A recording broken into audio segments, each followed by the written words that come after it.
Hello and welcome back to another video. Today I'm gonna do an ordinal TBR, though be aware that this is just a potential list of 5 books that are in my scope right now. That doesn't mean that I'm necessarily going to read them in the next 2 to 3 months. It's just way that it is with me in TBRs. I'm an incredible mood reader. I only want to read what I feel like reading at the moment, so other things may change over the course of the next weeks. But usually I tend to read like 50 to 75% of my TBR, and it's also a small TBR. I don't want to bore you with talking about the same books all of the time. I've made that experience, I've learned from it. So here I am talking about 5 books that I actually have no clue about, but that sound interesting.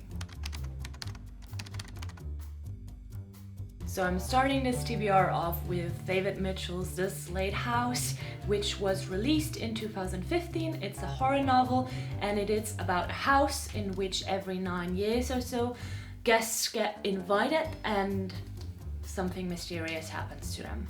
I don't know if they vanish, I don't know if they are ever seen again, but something happens, and I'm hoping for some spooky house vibes. This is supposed to be a gateway drug, according to the Times on the back, to David Mitchell's stories and novels, and I've never read anything by him before, so I feel like this is a perfect pickup to see whether I like this author.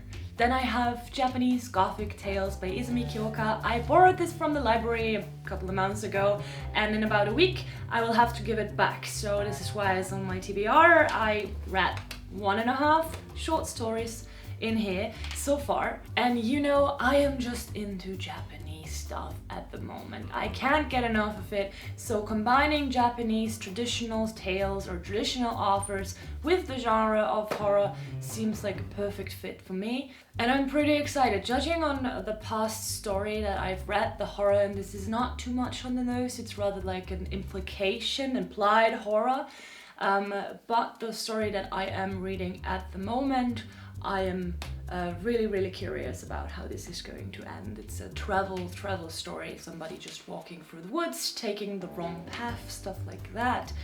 But I'm gonna let you in on more of my thoughts once I've finished it. Just to stick with the topic of Japanese tales, I want to read Japanese Mythology by Karl Florenz. This was a recommendation by my Japanese language teacher. He said this is excellent if you just want to know about the mythology and just want to get introduced to the basics of it.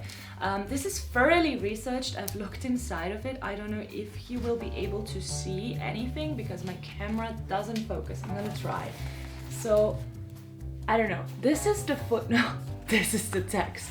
So, there are footnotes everywhere throughout the book, and it's like House of Leaves. It's like half a page of text, half a page of footnotes at least, so sometimes even more footnote than text. I am going to only focus on the stories though. Maybe I'm gonna skim read the footnotes whenever I feel like it's gonna give me something interesting, but for now I would just like to focus on the stories to gain like a rudimentary understanding of the Japanese mythology. Maybe look into some things that interest me a little bit more later on. And then I'm gonna follow up with another short story collection, also one that I've already started, and this is H.P. Lovecraft's The Thing on the Doorstep. I hope I translated it correctly. This, I have the German version already started. I'm on page 94 out of 190, 200, something like that. And Lovecraft, in my experience so far, is not my most favorite kind of horror author. He is very chauvinistic, you can see it, it's very apparent in his writing from time to time. Sometimes it's also not apparent, sometimes he just does a story, but there are some chauvinistic thoughts in it, racist, sexist. This, however, is not what drove me away from it, because I can take my fair share of old school thinking, but what made me lay this book aside was actually the horror elements in it. I did not think this to be very scary, and I have already read The Color from Outer Space, which is one story featured in this book, so I'm past this point, and this was a story that got recommended to me by people who love Lovecraftian horror.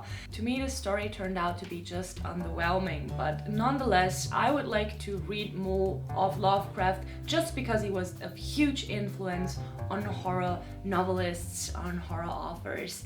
And I want to see if there are some backgrounds in the future inspired by Lovecraft, like some plot devices or some narratives that are inspired by this original and that I can, now that I've read some stories of his, detect, but who knows. Then finally, but for sure not on the bottom of my TBR, is I'm Glad That My Mom Died by Jeanette McCurdy. This was the talk of BookTube Town lately, and I completely understand. I just got this, I think, 2 days ago. It arrived per mail, and it took 3 weeks to get here, so I would have picked it up way sooner, but Europe apparently doesn't really care about Jeanette McCurdy. I've never seen it in any bookstores. This is not talked about at all where I live, and I don't really understand, because iCarly was a thing in Austria. I watched it as I was a teenager or a child, I don't know. I think I watched it around when I was 12, 13, 14, something like that, and then I stopped. But I've seen some seasons. I didn't see everything though, but I'm always interested in the story of others, especially if it's related to something that they had to cope with. So in this, Jeanette McCurdy, the actress, child actress that played Sam in the series that I formerly mentioned, iCarly, she talks about, I think she talks about her time as a child actress and also the relationship to her mother, who caused her to develop an eating disorder. And now she, I think, talks about how she overcame that and how she found peace with herself, and how she dealt with the induced trauma. So the main thing I would like from this book that I am expecting is honesty, and some insight on the industry, obviously, but first and foremost honesty, and just like I like rawness in my memoirs. And because of the colors and because of what I'm expecting, I'm gonna give you a recommendation based on this. If you're interested in memoirs by celebrities talking without putting a leaf in front of the mouth, I hope you know this is a German expression, just means not shying away from saying anything, I would like to recommend Lily Allen's My Thoughts Exactly. This is what I'm expecting from Jeanette McCurdy's biography. But look at this, aren't they really similar? Like the cover of the pink and the yellow, and then, you know, my expectations of this being straight from the heart into your head thoughts, hopefully. So if my expectations is what you're looking for in a book and you like Lily Allen, perhaps this is a recommendation. And this is my TBR. So that's it. I know this was a short one. I hope you enjoyed it. Please don't hold me to it. I probably will not read everything that I just mentioned. So I am hoping you enjoy the rest of your day, and I'll see you at another time in another video. Bye.